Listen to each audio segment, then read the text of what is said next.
सभी भाई बहन को नमस्ते। कैसे हो आप सभी? और स्वस्थ होंगे सभी। और एक नए वीडियो में आप सभी का स्वागत है। तो आप लोग अभी देख रहे होंगे, कोई कोई लोग तो बाबा रामदेव रे जाकर भी आ चुके होंगे, और जाकर इस वीडियो को देखते होंगे तो फिर उनके अंदर कुछ न कुछ तो हलचल जरूर होता होगा। मैं आप लोगों को साक्ष्य प्रमाण के साथ पिछले वीडियो में दिखाया हूँ। 7 पुस्तकों के अंदर जो बाबा रामदेव है वो कौन है, उनका परिचय जो है मैंने दिया। अगर आप लोग कोई वीडियो नहीं देखे हो तो मेरे चैनल में जाकर आप वो वीडियो देख सकते हो, 7 पुस्तक वाला वीडियो। और अभी भी जो है बाबा रामदेवरा में बहुत तमाम भीड़ लगी हुई है, और लोगों की लाइनें, लोगों की कतारें जो है ज़्यादा से ज़्यादा फैल चुकी है। ऐसा बताया जा रहा है वहाँ पर कि आज के समय में जो रेलवे पटरी है, जो रेलवे लाइन है, वहाँ तक जो है बाबा रामदेव के भक्तों की लाइन लगी हुई है। और आज मैं आप लोगों को बता देना चाहूँगा कि आज 19 अगस्त है, और 19 अगस्त को वहाँ से जो कुछ बातचीत मेरी हुई है, जो यहाँ से कुछ लोग गए हैं वो बता रहे हैं कि वहाँ पर रेलवे लाइन तक जो है बाबा रामदेव की भक्तों की लाइनें लगी हुई है। लोगों की ज़्यादा भीड़ जो है वहाँ पर जमा हो चुकी है। और रास्ते में ऐसा बताया गया है कि काफ़ी सारे लोग जो है पैदल यात्रा कर रहे हैं और बाइकल पर जा रहे हैं। इससे तमाम जो है मैंने किसी किसी के जरिए मैंने ये मालूम किया है। और उन लोगों ने ये भी बताया मुझे कि काफ़ी सारे लोग जो है रोड के ऊपर चल रहे हैं, तो उससे जो है यातायात, यानी कि जो साधन गाड़ियां चलती है उनको भी एक प्रॉब्लम झेलनी पड़ रही है। और दूसरी बात यह है कि कोई भी अगर व्यक्ति लापरवाही से अगर साधन चला रहा है तो उसका एक्सीडेंट भी वहाँ बताया जा रहा है। और किसी किसी के एक्सीडेंट हुए हैं, जो कि मेरे यहाँ से कोई व्यक्ति यहाँ से गए हैं, उन्होंने बताया है कि रास्ते में किसी किसी लोगों के एक्सीडेंट भी हुए हैं। और जो यातायात जो है, साधन वाहन जो है, वो भी धीमे धीमे चल रहे हैं, क्योंकि रोडों पर लोगों की लाइनें ज़्यादा लग चुकी है। लोग ज़्यादा मात्रा में बाबा रामदेव पहुंचना चाह रहे हैं और जा रहे हैं दोस्तों। और आज सुबह सुबह का दोस्तों एक न्यूज़ जो मेरे को मिला है, वो ये न्यूज़ रहेगा कि वहाँ से जो है बहुत ज़्यादा जो भीड़ वहाँ पर बताई जा रही है कि बहुत ज़्यादा मात्रा में लोग वहाँ पर अभी उपस्थित हैं। तो अब मैं अपना प्रचार है आगे बढ़ाना चाहूँगा। ये अंधभक्त हैं जिस तरह से इतनी जो लाइनें लगा रहे हैं, इतना समय खराब कर रहे हैं, और सिर्फ वो किसके लिए है कि जो आज इस देश दुनिया में नहीं है, बाबा रामदेव जो है आज हमारे बीच नहीं है, उनके लिए वो इतना टाइम वेस्ट कर रहे हैं, इतना वो अपना समय खराब कर रहे हैं, कितने पैसे जो वो लोग हैं खर्च कर रहे हैं। और खर्च करने के बाद जो वो वहाँ पर गए हैं और घायल हो रहे हैं, चिंतित हो रहे हैं, दुखी हो रहे हैं, फिर भी उस लाइन में लगकर, उस भीड़ वाली लाइन में लगकर वो दर्शन करना चाह रहे हैं। और दर्शन किसका दोस्तों? कि जहाँ पर वो समाधि स्थल बना हुआ है, बाबा रामदेव का समाधि स्थल जो बना हुआ है, वहाँ पर वो दर्शन करने के लिए वो उतावले हो रहे हैं, और बहुत ज़्यादा मात्रा में वहाँ जो है भीड़ लग चुकी है। अब उन्हीं लोगों से मैं कुछ कहना चाहूँगा कि आप लोग जब इस तरह की जो धारणा रख रहे हो बाबा रामदेव को लेकर, तो आप एक गलत आस्था लेकर क्यों चल रहे हो? मैं तो कहता हूं कि अगर आपको इतनी भीड़ लगानी है तो हमारे देश के लिए लगाइए, हमारे देश में जो ऊंच नीच चल रहा है उसके लिए लगाइए आप। जो जातिवाद, जो भेदभाव, जो एसटी एससी किस नज़र से लोग देख रहे हैं, उनको छुआछूत का समझकर उनको नीच कहा जा रहा है। अगर आप लोग कहीं एकत्रित होना चाहते हो, इतनी भीड़ लगाना चाहते हो, तो आप किसी ऐसे क्षेत्र पर लगाइए जहां पर आपकी सरकार सुनेगी और सुनकर आपके ऊपर कोई निर्णय करेगी। बहुत ही कष्टदायक जिंदगी जी रहे हैं, गरीब स्थिति में जी रहे हैं, किन्हीं के घर नहीं तो किन्हीं के रहने का ठिकाना नहीं, किसी के खाना पीना का टाइम नहीं मिल रहा है। तो ऐसे लोग जो है वो रह रहे हैं, रस फुटपाथ पे रहते हैं, सड़कों पे रहते हैं, कहीं न कहीं रोड पे वो लोग सो जाते हैं।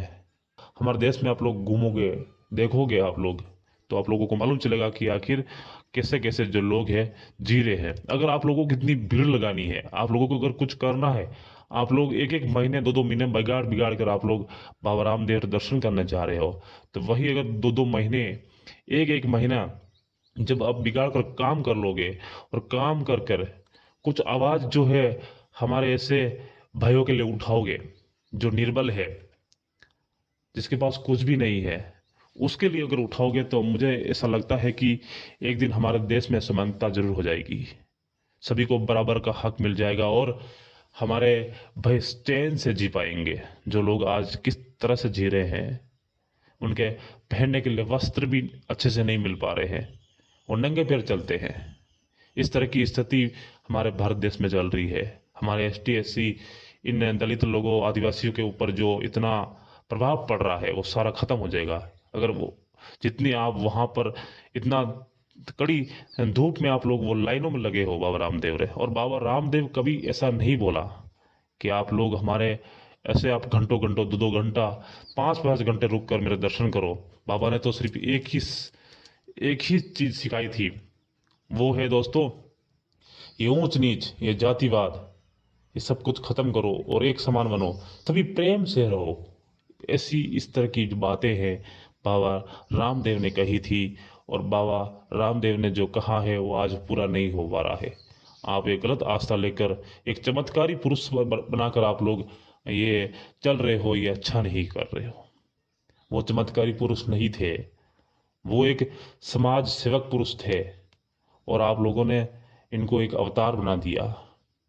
मैंने पिछले वीडियो में आप लोगों को बताया कि बाबा रामदेव कोई चमत्कार पुरुष नहीं थे, वो एक योद्धा पुरुष थे, समाज सेवक थे। वो समाज के लिए एक अच्छा कार्य कर रहे थे, वो ये ऊंच नीच जैसी चीज़ों को हटाना चाह रहे थे, और उन्होंने यही प्रयास किया, मैं कह रहा हूँ। और वो अजमाल जी के पुत्र नहीं थे, वो शायर जी के पुत्र थे। और उनका जो जन्म है, वो जन्म है उंडू कश्मीर में हुआ था, नहीं बल्कि यहाँ हमारे पोखरा में उनका जन्म नहीं हुआ है। और आप लोगों को जो आज चीज दिखाई जा रही है, आप लोग इतने बेवकूफ और पागल होए जा रहे हो। जिस तरह से आज पोखरा में आप दर्शन करने जाते हो, वहां पर आप लोगों का टिकट लिया जाता है, और टिकट लेकर वहां अंदर घुसने दिया जाता है, और आप लोगों को दिखाया जाता है उस महल में कि बाबा रामदेव यहाँ अवतार हुए थे, यहाँ ही वो आए थे, यहीं दूध उबला था, उनका चूल्हा, उनका मटका, उनका जो भी चीजें हैं वहां पर दिखाते हैं। और जो झूला वहां पर रखा गया है, वो झूला भी आप लोगों को दिखाते हैं कि ये झूला जो है बाबा रामदेव इसी में अवतार हुए थे। परंतु ऐसा नहीं हुआ है, ऐसा नहीं हुआ है।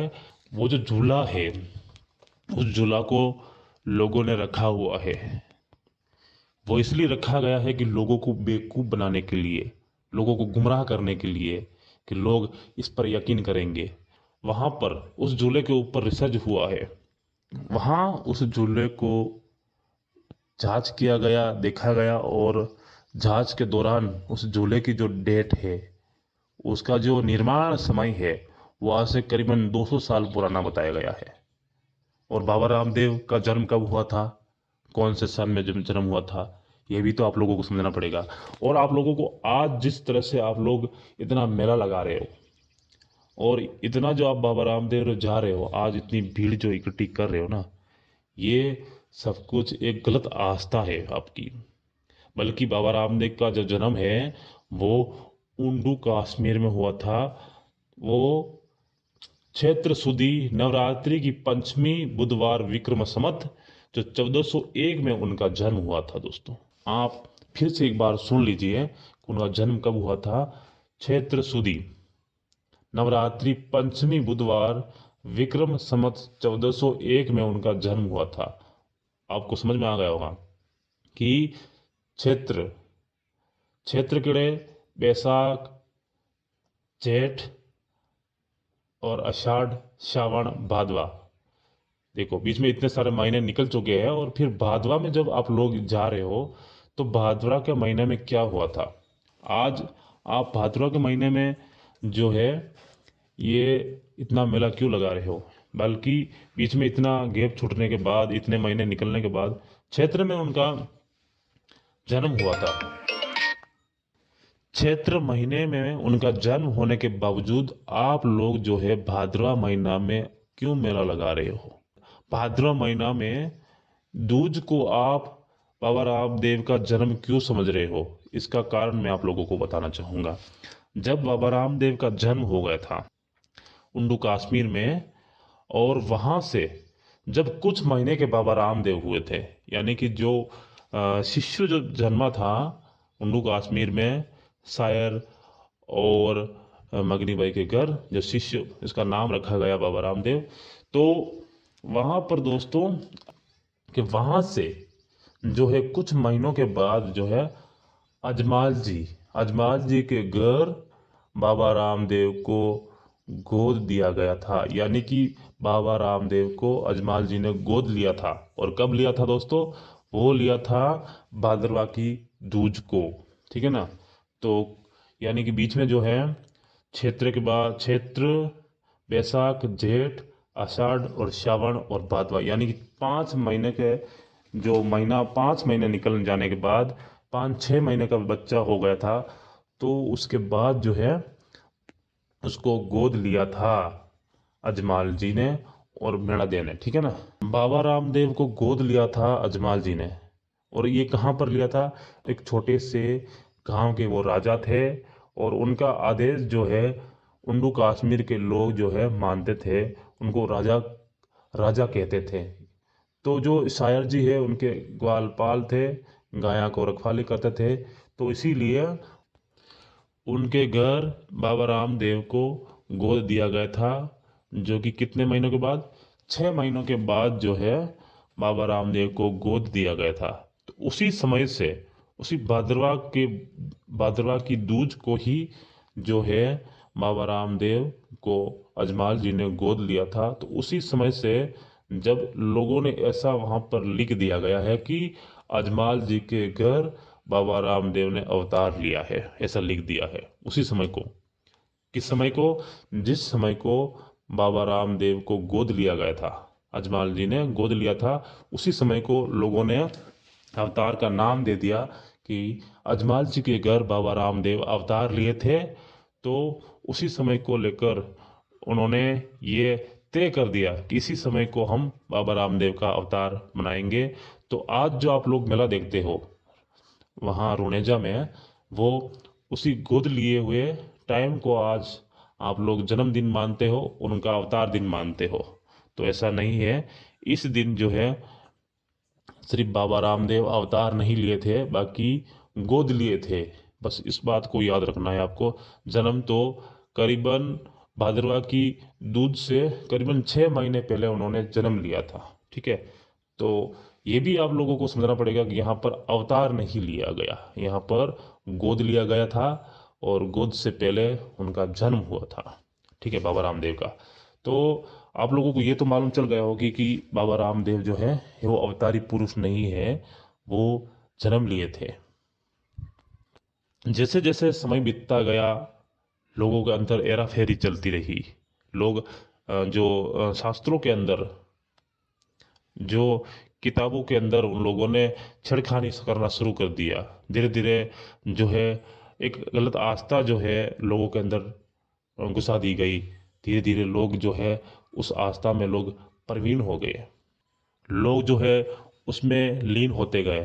तो उन लोगों को लगा कि यहाँ पर हमारी कमाई अब शुरू होने वाली है, तो लोगों ने कुछ न कुछ वहाँ पर और घोटाला करना शुरू कर दिया। और घोटाला करते करते आज जो है इतने अंध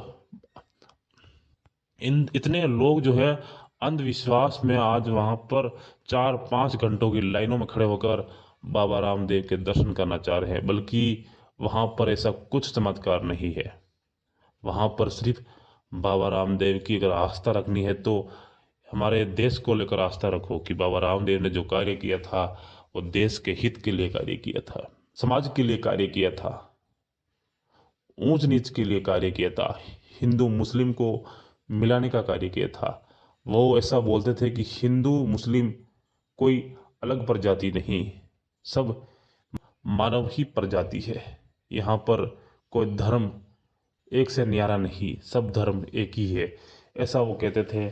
और उनका उद्देश्य सिर्फ यही था कि लोगों को वो एकत्रित, एकजुट बना के रखना चाहते थे। आप लोग भी ऐसा कीजिए, अंधविश्वास जैसी भक्ति मत कीजिए। आप लोग देश के लिए कुछ कीजिए, हमारे समाज के लिए कुछ कीजिए। हमारे ऐसे जो निर्बल लोग हैं, जो गरीब लोग हैं, उनके लिए कुछ कीजिए। ऐसे घंटों घंटों पर आप लोग तप रहे हो, लाइनें लगा रहे हो, ऐसा एक 5-10 मिनट किसी के लिए खड़े हो जाइए। जो बेचारे रोड पे सो रहे हैं, 2 दिन से 3 दिन से रोटी नहीं खाते हैं, उनके लिए खड़े हो जाइए। किसी को कुछ अधिकार नहीं मिल पा रहा है, उसके लिए खड़े हो जाइए, उसके लिए आप खड़े हो जाइए। किसी को घर नहीं मिल पाया है, उसके लिए आप खड़े हो जाइए।